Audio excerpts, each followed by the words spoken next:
Good morning friends. कैसे हैं आप सब लोग? Hope you all are doing well. So आज अपनी लेक्चर सीरीज में हम नेक्स्ट बात करने वाले हैं, जैसे कि आपने थंबनेल से देख लिया होगा। हम स्पेशली आज बात करने वाले हैं कि स्टडीज और अपनी स्किल्स को हम कैसे पर्सनल लेवल पर मैनेज कर सकते हैं। यानी अगर हम 9 to 12 वाले एक फेज में हैं तो हम किस तरीके से अपनी पढ़ाई को और अपनी स्किल को साथ साथ लेके चल सकते हैं। अब स्किल आपकी किसी भी टाइप की हो सकती है, जैसे सीबीएसई में को करिकुलर एक्टिविटीज और एक्स्ट्रा करिकुलर एक्टिविटीज का एक बहुत अहम रोल है। तो अगर हम उसी सीरीज में बात करें, उसी चीज को लेके बात करें, तो कभी कभी हम क्या करते हैं, हमने बहुत सारे अपने भी दोस्त देखे होंगे जो हो सकता है किसी एक पर्टिकुलर स्पोर्ट्स में बहुत अच्छा परफॉर्म करते हैं, पर किसी एक सब्जेक्ट में वीक होने के रीजन से या फिर किन्हीं दो सब्जेक्ट में वीक होने के रीजन से उन्हें अपने स्पोर्ट्स को छोड़ना पड़ता है और पढ़ाई पर ध्यान देना पड़ता है, specially in these foundation classes like 9, 10th, 11th, 12th। तो किस तरीके से हम अपनी चीज को साथ साथ स्किल्स को भी मैनेज कर सकते हैं और अपनी पढ़ाई आराम से कर सकते हैं। देखो फ्रेंड्स, जैसे हमारी पेरेंट्स की साइड से भी हमें कहा जाता है कि स्पेशल जो चीज है वो है हमारा रूटीन। वो बड़ा अहम रोल प्ले करता है। अब सबसे बड़ी चीज की दिक्कत कहां आती है कि हम अपना रूटीन ही मैनेज नहीं कर पाते। अब रूटीन मैनेज करने से मेरा क्या मतलब है, आप समझ सकते हैं कि हमारा टाइम टेबल, जैसे हम चीजों को टालते हैं। सबसे पहली चीज, ये स्टूडेंट लाइफ की सबसे पहली कमी है कि हम चीजों को टालते हैं। जैसे कि अगर मुझे अब कुछ करना था तो मैं कहूंगा कुछ देर बाद कर लूंगा, और देर बाद कर लूंगा। अब शाम के बाद रात हुई, रात के बाद नींद आई, सुबह उठे तो हमारा वो पूरा काम पेंडिंग था। अब वो काम हमारी पढ़ाई से भी रिलेटेड हो सकता है, हमारे घर का भी काम हो सकता है। उसी तरीके से अगर मैं आपको एक एग्जांपल दूं, अगर हम बात करें नीरज चोपड़ा की, आप सब जानते हैं। आज हम उन्हें देखते हैं कि उन्होंने एक थ्रो दी और ओलंपिक ले आए, पर उस एक थ्रो से पहले उनकी कितनी लंबी जर्नी रही है लाइफ की, कितनी प्रैक्टिस उन्हें करनी पड़ी, शायद वो चीजें बैकग्राउंड में छिप जाती। सिमिलर चीजें होती हैं हमारे साथ। अगर हमें अब से एक सेशन बाद एग्जाम देने हैं, यानी हमें नेक्स्ट मार्च में एग्जाम देने हैं, तो उसकी प्रिपरेशन हमारी आज से स्टार्ट होगी। अब उसकी प्रिपरेशन के साथ साथ हम अपनी स्किल्स को भी मैनेज कर सकते हैं। सुपर इजी है, बिल्कुल इजी है। मैं आपको कुछ टिप्स बताता हूं। देखिए, सबसे पहली चीज, अगर आपके अंदर कोई स्किल है, आप कोई स्पोर्ट्स खेलते हैं, आप किसी भी चीज की आपके साथ स्किल चल रही है पैरेलली आपकी पढ़ाई के, तो आप एक काम कीजिए। हमने जो एक लाइन क्रिएट की है ना, टॉपर, एवरेज, बिलो एवरेज, ये सारी लाइन हटाइए। सबसे पहले तो आपको ये चीज सोचनी ही नहीं है कि मैं टॉपर्स की लिस्ट में आता हूं, मैं एवरेज की लिस्ट में आता हूं, मैं बिलो एवरेज में आता हूं। आपको इससे कुछ लेना देना नहीं है। आपको सबसे पहली चीज क्या करनी है, आप अपना छोटा सा टारगेट सेट करें। मैं आपको स्टार्टिंग से एक ही चीज बताया हूं, एटॉमिक हैबिट्स भी यही कहती है कि आप छोटे छोटे टारगेट सेट करें। आप छोटे छोटे टारगेट से ज्यादा लंबा चीज को अचीव कर सकते हैं।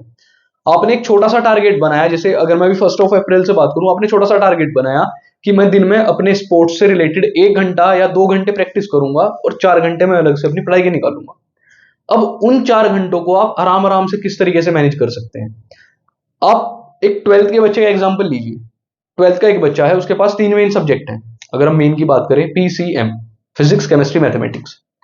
अब बहुत सिंपली, अगर वो 40-40 मिनट्स भी डेली अपने सब्जेक्ट को देता है, सिर्फ 40 मिनट्स की बात कर रहा हूं, अगर आप 40-40 मिनट्स भी अपने बाइफरकेट कर दें अपने, आप कोशिश कीजिए, जैसे मैं आपको बताऊं, आपने 40 मिनट्स दिए एक सब्जेक्ट को, फॉर एग्जाम्पल मैथमेटिक्स, उसके 10 मिनट बाद आपने रेस्ट के लिए निकाला या फिर आपने कुछ भी अपना काम करा, उसके तुरंत बाद आप 40 मिनट के लिए दोबारा बैठिए। अब आपने दूसरा सब्जेक्ट लिया, फॉर एग्जाम्पल फिजिक्स, उसके बाद आप दोबारा बैठे, आपने केमिस्ट्री उठाया। आपने देखा कि 40-40 मिनट के अगर मैं 3 शॉट भी लूं, 3 शॉट, तो मेरे 3 सब्जेक्ट कवर हो गए। आप 15-15, 20-20 मिनट डेली अपने माइनर सब्जेक्ट्स के लिए निकालिए। ठीक है, तो आपने क्या देखा कि दिन में सिर्फ 40 मिनट देने से, स्कूल से अलग, आपने अपने सब्जेक्ट कवर करे और 1 से 1.5 घंटा आपने अपनी स्किल को दिया, तो आपकी स्किल डेवलप होती चली गई। सिंपल है। ये सिंपल सा लॉजिक हम समझने में सबसे ज्यादा गड़बड़ करते हैं। वही लॉजिक की शायद गड़बड़ मैंने करी होगी, वही लॉजिक की गड़बड़ बहुत सारे बच्चे करते हैं। तो हमें क्या करना है, हमें पैरेलली हर चीज को मैनेज करते हुए चलना है। जैसे कि ऐसा ना हो कि हम सोसाइटी या फिर सामाजिक, जैसे हम कहते हैं, हम सामाजिक तंत्र पर भी खरे ना उतरे और पढ़ाई में भी खरे ना उतर पाए, तो वो चीजें दोनों गलत हो जाती है। हमें क्या करना है, हमें पैरेलली हर चीज को मैनेज करके चलना है। अभी जैसे मैंने आपको तरीका बताया, 40 मिनट्स वाला एक बेस्ट तरीका है। आप 50 मिनट्स का कर सकते हैं, 60 मिनट्स वाला कर सकते हैं, 30 मिनट्स कर सकते हैं अपनी कैपेसिटी के हिसाब से। आपको लगता है किसी सब्जेक्ट में आप अगर 30 मिनट देते हैं तो ज्यादा गेन कर पा रहे हैं, तो आप उससे भी कम कर सकते हैं। पर हर चीज हमारे हाथ में है। पर किस चीज की देरी है?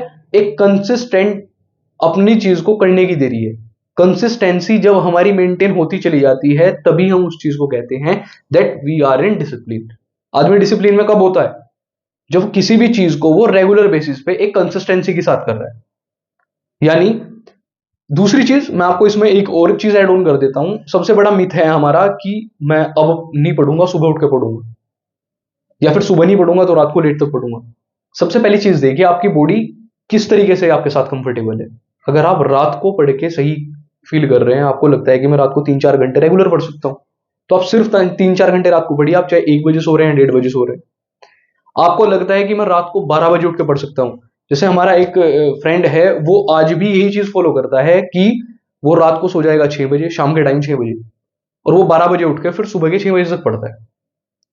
वो भी एमबीबीएस कर रहा है। तो उसका एग्जाम्पल मैंने इसलिए दिया कि हम किसी भी रूटीन को फॉलो कर सकते हैं। आपको एक अच्छी नींद चाहिए, साउंड स्लीप चाहिए, अब वो किसी भी टाइम सेगमेंट में आए, आपको आपको सिर्फ वो चीज मैनेज करनी है। और ये चीजें बड़े इजीली मैनेज हो सकती हैं। बस आपको क्या करना है, ये छोटे छोटे माइन्यूट स्टेप लेके चलना है। तो अभी और भी लेक्चर सीरीज मेरी आएंगी इन चीजों से रिलेटेड। पर मेरा एक स्टूडेंट के लिए सिर्फ इतना कहना है, अगर आप प्रॉपर डिसिप्लिन के साथ ये 8-10 महीने निकाल देते हैं, तो at the end of the session आपको बिल्कुल भी फील नहीं होगा कि हम कहीं ना कहीं लैग कर रहे हैं या हम किसी टॉपर से पीछे हैं। आप अपनी क्लास में कहीं ना कहीं स्टैंड करेंगे, आप सोसाइटी में कहीं ना कहीं स्टैंड करेंगे, और आप जब पैरेलली हर चीज मैनेज करेंगे, तब आपको पढ़ने में भी अच्छा लगेगा। क्योंकि चीजें जब सोसाइटल लेवल पर, एजुकेशन लेवल पर, हर चीज पर मैनेज होती चली जाती हैं, तो फिर हमारे माइंड की कैपेसिटी भी बढ़ जाती है। फाइन। तो अभी मैं एक लेक्चर सीरीज लेके आने वाला हूं योग्स के ऊपर। तो मिलते हैं उसी लेक्चर सीरीज में, तब तक के लिए थैंक यू सो मच।